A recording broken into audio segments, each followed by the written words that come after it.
दोस्तों अगला पॉइंट कह रहा है कि गंगा गंगा एवं ब्रह्मपुत्र की संयुक्त धारा जो है वो मेघना कहलाती है, जिसकी जिसकी सहायक नदी बराक है। कहने का मतलब है कि गंगा और ब्रह्मपुत्र जब दोनों धाराएं आपस में मिलती है तब वह मेघना नदी कहलाती है, और फिर इसकी सहायक नदी जो होती जाती है दोस्तों वो बराक हो जाती है।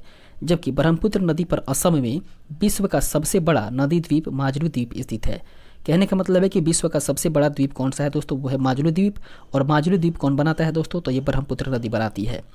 उसके बाद में ब्रह्मपुत्र को तिब्बत में सांगबू के नाम से जाना जाता है, जबकि अरुणाचल प्रदेश में दिहांग के नाम से, और फिर असम में ब्रह्मपुत्र कहा जाता है।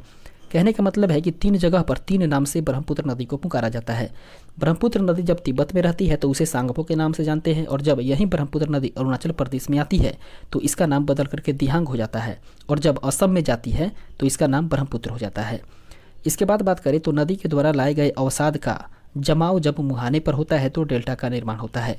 कहने का मतलब है कि नदियाँ जब बंगाल की खाड़ी में या अपने मिलन स्थान पे जब मिलने वाली होती है तो वहाँ पे उसके नदी के द्वारा जो लाए गए अवशेष होते हैं, जो निक्षेप होते हैं, वे एक जगह इकट्ठा हो जाते हैं, और एक जगह इकट्ठा होने के बाद दोस्तों वे एक डेल्टा का निर्माण कर देते हैं। इसके बाद में डेल्टा की आकृति की बात करें तो उस डेल्टा की आकृति त्रिभुजाकार होती है। और इसके बाद में अगले पॉइंट को देखें तो कह रहा है कि जो नदी डेल्टा नहीं बनाती है उसके मुहाने को एस्चुअरी अर्थात ज्वार नदमुख कहते हैं।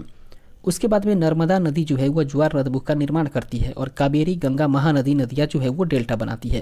कहने का मतलब है कि हम लोगों ने दिखा दोस्तों एस्चुअरी या ज्वार नदमुख किसे कहते हैं, तो जो नदी डेल्टा नहीं बनाती है उसके मुहाने को एस्चुअरी या ज्वार नदमुख कहते हैं। तो इसका उदाहरण हो जाएगा कौन दोस्तों, तो नर्मदा नदी। कहने का मतलब है कि नर्मदा नदी जो है वो ज्वार नदमुख का निर्माण करती है, और जबकि कावेरी गंगा और महानदी की बात करें तो ये क्या बनाती है दोस्तों, ये डेल्टा बनाती है। उसके बाद में नर्मदा और ताप्ती नदियों के बारे में बात करें तो नर्मदा और ताप्ती नदी जो है वो पश्चिम की ओर बहने वाली नदियाँ है जो कि डेल्टा नहीं बनाती है। अधिकांशतः नदियाँ जो हैं दोस्तों, भारत में जो अधिकांशतः नदियाँ हैं वे पश्चिम से पूरब की ओर ही प्रभावित होती है, लेकिन नर्मदा और ताप्ती नदी की बात करें तो ये पश्चिम की ओर बहने वाली नदी है, और यह नदी जो है वो डेल्टा नहीं बनाती है। जबकि नर्मदा नदी का उद्गम स्थल जो है दोस्तों वो है अमरकंटक, और नर्मदा जो है वो अधिकांशतः मध्य प्रदेश में ही बहती है, और नर्मदा को गुजरात की जीवन रेखा के नाम से भी जाना जाता है। जबकि सबसे अधिक सीधी बहने वाली नदी की बात करें तो सबसे अधिक बिना मार्ग बदले हुए ही सबसे अधिक सीधी बहने वाली नदी है दोस्तों नर्मदा। जबकि धुआंधार जलप्रपात की बात करें तो ये मध्य प्रदेश में ही है, जबलपुर में, और ये सतपुड़ा पर्वत क्षेत्र में नर्मदा नदी पर ही स्थित है। इस तरीके से हम लोग दूसरी भाषा में ये बात कह सकते हैं कि धुआंधार जलप्रपात जो है वो नर्मदा नदी पर ही स्थित है, और ये नर्मदा नदी के साथ साथ मध्य प्रदेश जबलपुर में भी है। इसके बाद में अगला पॉइंट कह रहा है कि गंगा और ब्रह्मपुत्र नदियाँ जो है वो भारत का कौन सा राज्य दोस्तों, पश्चिम बंगाल एवं बांग्लादेश में विश्व का सबसे बड़ा डेल्टा सुंदरबन का डेल्टा बनाती है, जो कि मैंग्रोव वनस्पति क्षेत्र के रूप में जाना जाता है। इसके बाद में नदी के द्वारा काट छांट की क्रिया जो है वो अपर्दन कहलाती है, और जमा करने की प्रक्रिया जो है वो निक्षेपण कहलाती है। कहने का मतलब है कि नदी जब अपने एक धारा प्रवाह गति से चलती है तो वो क्या करती है, अपने साथ कुछ निक्षेप भी लेके आती है, और जब वो निक्षेप कहीं एक जगह जमा करेगी तो वो निक्षेपण कहलाएगा, और अपने साथ में अपनी तेज गति के कारण अगल बगल का क्षेत्र का जब कटाव करेगी तो उस कटाव को दोस्तों अपर्दन कहा जाएगा। इसके बाद में बात करें तो दक्षिण भारत की गंगा के नाम से कावेरी नदी को जाना जाता है। कहने का मतलब है कि कावेरी नदी जो है वो दक्षिण भारत की गंगा कही जाती है, जबकि इसके उद्गम स्रोत की बात करें तो कावेरी नदी का उद्गम स्रोत है दोस्तों ब्रह्मगिरी की पहाड़ी। जबकि शिव समुद्रम प्रपात की बात करें तो कर्नाटक के मांड्या जिले में कावेरी नदी पर ही स्थित है। और कावेरी जल विवाद की बात करें तो कावेरी जल विवाद जो है वो कर्नाटक और तमिलनाडु के बीच में है, जबकि कृष्णा नदी का विवाद है दोस्तों आंध्र प्रदेश, कर्नाटक एवं महाराष्ट्र राज्यों के बीच में। इसके बाद में अगला पॉइंट कह रहा है कि प्रायद्वीपीय भारत की सबसे लंबी नदी है दोस्तों गोदावरी नदी, जबकि दूसरी सबसे लंबी नदी है कृष्णा नदी। कहने का मतलब है दोस्तों कि प्रायद्वीपीय भारत में लंबाई के अनुसार से बात करें तो सबसे पहले स्थान पर है गोदावरी, अर्थात गोदावरी जो है वो सबसे लंबी नदी है, जबकि दूसरी सबसे लंबी नदी के रूप में जानी जाती है कृष्णा नदी। और गोदावरी नदी जो है उसे वृद्ध गंगा के नाम से भी जाना जाता है, या वृद्ध गंगा की उपमा दी गई है, या उसे दक्षिण गंगा के नाम से भी जाना जाता है, जिसका उद्गम स्थान है दोस्तों नासिक। और नासिक कहाँ है? महाराष्ट्र में। महाराष्ट्र का एक त्र्यंबक गांव है, उसी पहाड़ी से ही दोस्तों गोदावरी नदी का उद्गम होता है। इसके बाद में बात करें तो पैन गंगा जो है वो गोदावरी की सहायक नदी है। कहने का मतलब है कि गोदावरी नदी की 2 सहायक नदियां हैं, वे हैं कौन कौन? वैन गंगा और पैन गंगा। ये दोनों के दोनों नदियां जो हैं वो गोदावरी नदी की सहायक नदी है। उसके बाद में चंबल नदी की सहायक नदी की बात करें तो चंबल नदी की सहायक नदी है क्षिप्रा नदी। उसके बाद में ब्रह्मपुत्र नदी के बारे में बात करें तो ब्रह्मपुत्र नदी को असम का शोक कहा जाता है, जबकि कोसी नदी को बिहार का शोक कहा जाता है। दोस्तों एक बार फिर से हम लोग इसे ध्यान में रखेंगे कि ब्रह्मपुत्र नदी को असम का शोक कहा जाता है और बिहार के शोक के नाम से जानी जाती है कोसी नदी, जो कि अपना मार्ग बदलने के लिए जानी जाती है। और ये कोसी नदी जो है दोस्तों वो बहुत सारा मार्ग अपना बदलते रहती है। इसके बाद में बंगाल के शोक के बारे में बात करें तो दामोदर नदी को बंगाल का शोक कहा जाता है, जबकि ब्राह्मणी नदी को उड़ीसा का शोक कहा जाता है। उसके बाद में महानदी जो है वो उड़ीसा में अपना डेल्टा बनाती है और भारत की सबसे लंबी नहर जो है दोस्तों वो है इंदिरा गांधी नहर या राजस्थान नहर, जो कि सतलज और ब्यास नदी से जल पाती है और उसके बाद में हरिके बैराज से निकलती है।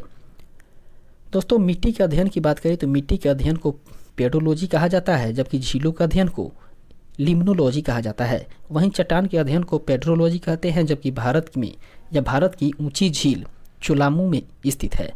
दोस्तों भारत की जो सबसे ऊंची झील है वो है चोलामू, जो कि सिक्किम में है। इसके बाद हम लोग आगे बढ़ेंगे और फिर देखेंगे अगले पॉइंट को। दोस्तों भारत की सबसे बड़ी कृत्रिम झील की बात करें तो भारत की सबसे बड़ी कृत्रिम झील है गोविंद बल्लभ पंत सागर, जो कि उत्तर प्रदेश में रिहंद नदी पर बनाए गए बांध से बना हुआ है। और उसके बाद में कोलोरेडो नदी की बात करें तो ये कोलोरेडो नदी पर निर्मित मींड झील जो है वो संसार का सबसे बड़ा मानव निर्मित झील है। जबकि चिल्का के बारे में बात करें तो चिल्का जो है दोस्तों वो उड़ीसा में स्थित भारत की सबसे बड़ी लैगून एवं खारे पानी की झील है। इस तरीके से हम लोग कह सकते हैं कि भारत की सबसे बड़ी लैगून एवं खारे पानी की झील कौन सी है? वह है दोस्तों चिल्का झील। और चिल्का झील कहाँ पर अवस्थित है? तो वह है उड़ीसा में। कहने का मतलब है कि भारत के उड़ीसा राज्य में ही चिल्का झील अवस्थित है, जो कि लैगून एवं खारे पानी की एक झील है। उसके बाद में पुलिकट की बात करें तो पुलिकट भी एक लैगून झील ही है, जो कि आंध्र प्रदेश में और उसके बाद में तमिलनाडु के सीमा पर अवस्थित है।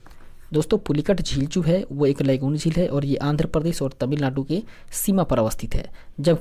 जबकि होगेनकाल जलप्रपात की बात करें तो ये कावेरी नदी पर है। और भारत का जो सबसे ऊंचा जलप्रपात है वह है दोस्तों कुंचिकल जलप्रपात या कुंचिकल वाराही नदी पर कर्नाटक में है, जिसकी ऊंचाई है दोस्तों 455 मीटर की।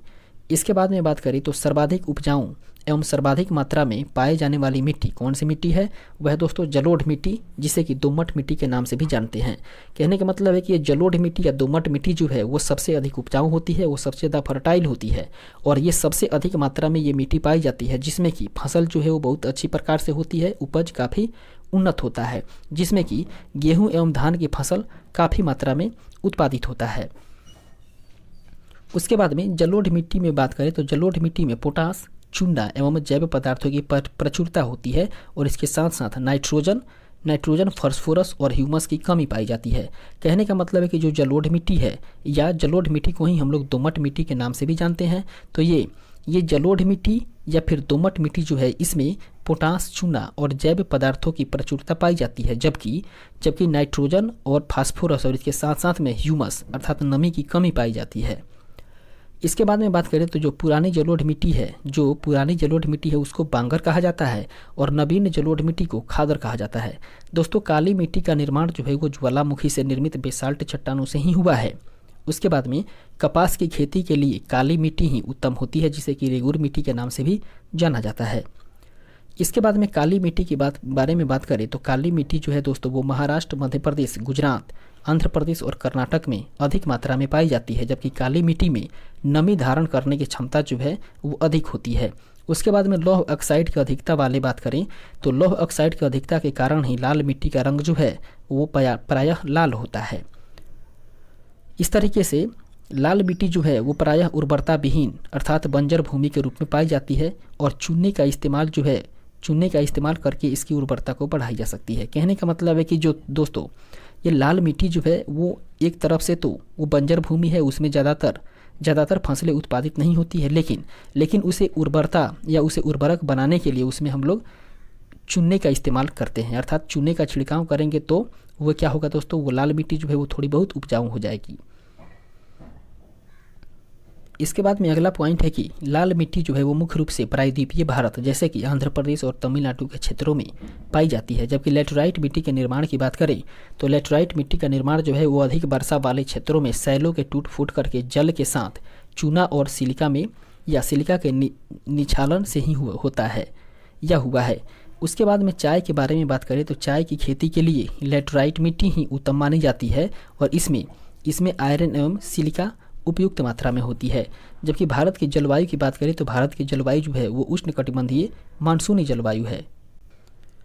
इसके बाद में दोस्तों भारत के मानसून के बारे में बात करें तो भारत का जो मानसून है इसका आगमन जून के प्रथम सप्ताह में ही केरल में होता है।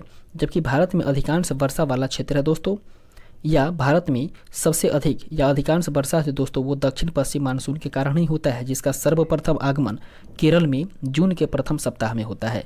कहने का मतलब है कि दोस्तों मानसून का जो प्रथम आगमन है वो जून के प्रथम सप्ताह में होता है और किस क्षेत्र में होता है तो केरल में होता है दोस्तों। इसके बाद में जाड़े के दिन में बात करें तो जाड़े के दिनों में तमिलनाडु के तटों या कोरोमंडल के तट पर वर्षा होती है और ये क्यों होती है दोस्तों, तो ये लौटते हुए मानसून या उत्तरी पूर्वी मानसून के कारण होती है। कहने का मतलब है कि जब मानसून लौटता है तो जाड़े के दिन में भी तमिलनाडु के तट पर या कोरोमंडल के तट पर बारिश होती है। इसके बाद में अगला पॉइंट कह रहा है कि भारत के पश्चिमी समुद्री तट पर वर्षा जो है वो दक्षिण पश्चिम मानसून के कारण ही होती है। जबकि ग्रीष्मकाल में आने वाले तूफानों को पश्चिम बंगाल में काल बैसाखी कहा जाता है। इसके बाद आगे बढ़ेंगे और फिर देखेंगे अगले पॉइंट को। इसके बाद में दोस्तों कह रहा है कि गर्मी में असम एवं पश्चिम बंगाल में तीव्र आर्द्र हवाएं चलती है जिसे कि नार्वेस्टर कहा जाता है और रबी की फसल जो है वो अक्टूबर और नवंबर महीने में बोई जाती है, जबकि मार्च और अप्रैल महीने में काट ली जाती है। इसके बाद में खरीफ फसल के बारे में बात करें तो खरीफ फसल की बुआई जून जुलाई के महीने में होती है और नवंबर दिसंबर के महीने में इस फसल को काट लिया जाता है।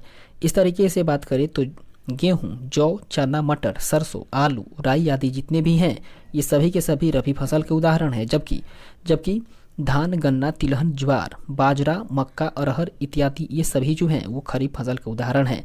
दोस्तों हम लोग जानते हैं कि जो खरीफ फसल है अर्थात धान, गन्ना, तिलहन, ज्वार, बाजरा, मक्का, अरहर ये सभी के सभी जो है वो खरीफ फसल है और खरीफ फसल की बुआई जून जुलाई के महीने में की जाती है और फिर नवंबर दिसंबर तक आते आते इस फसल को काट लिया जाता है। इसके बाद में बात करें तो भारत के द्वीप समूह को दो भागों में बांटा जाता है। पहला है दोस्तों लक्षद्वीप एवं अंडमान निकोबार द्वीप समूह। इसके बाद में हम लोग बात करें तो पहले अंडमान निकोबार के बारे में बात करें तो अंडमान निकोबार द्वीप समूह जो है वो बंगाल की खाड़ी में तथा लक्षद्वीप समूह जो है वो अरब सागर में स्थित है। दोस्तों भारत का जो द्वीप समूह है उसको दो भागों में हम लोगों ने बांटा। पहला रहा था लक्षद्वीप और दूसरा रहा था अंडमान निकोबार द्वीप समूह। इसके बाद में बात करें तो लक्षद्वीप समूह जो है दोस्तों वो प्रवाल से निर्मित है, प्रवाल अर्थात कोरल से निर्मित है। और इसकी राजधानी की बात करें दोस्तों तो लक्षद्वीप की राजधानी है कावरत्ती और इसमें सबसे बड़ा जो द्वीप है दोस्तों वो है एंड्रोथ द्वीप। इसके बाद में बात करें तो इसमें लक्षद्वीप समूह में कुल मिलाकर के 36 द्वीप हैं और 36 द्वीप में बात करें तो केवल 10 द्वीपों पर ही मानव रहता है। इसके बाद में हम लोग बात करें तो इसके बाद में श्रीहरिकोटा की बात करें तो ये आंध्र प्रदेश में है और यह एक प्रवाल द्वीप है।